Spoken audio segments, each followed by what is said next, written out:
Well, boys and girls, I brought some things for us to see here, and I wonder if you know what all of these things are. I think you do. These are just common items, and they have a purpose. Each one has a purpose. This is a pen. What's the purpose for a pen? Well, it's to write with, isn't it? And a fork. The purpose for a fork is to eat with, right? And now I've got scissors, and the purpose for scissors is to cut something. Now, you probably don't know anything about this one. I'm kidding you. This is soap. I'm sure you know that soap is to clean ourselves with, right? Okay, but none of these things are doing anything right now.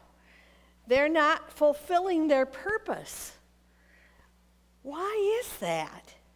Well, it's because you have to put them in your hand and use them. You have to put the pen in your hand and use it to write with. You have to pick up the fork in your hand and use it to eat with. You have to pick up the scissors to cut with them. And yes, you have to pick up the soap to wash with it. This is kind of like our lives are like. You see,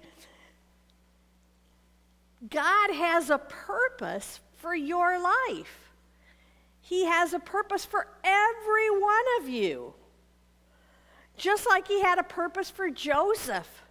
Now, Joseph didn't always know what that purpose was going to be, but he knew that God had a purpose for his life. But knowing that God has a purpose for your life, that doesn't bring it about. You have to trust God. You have to put your life into his hand so that he can use you in the way that he wants you to be used. He has a plan for you, a purpose for you, but you have to put your life in his hand by trusting in him.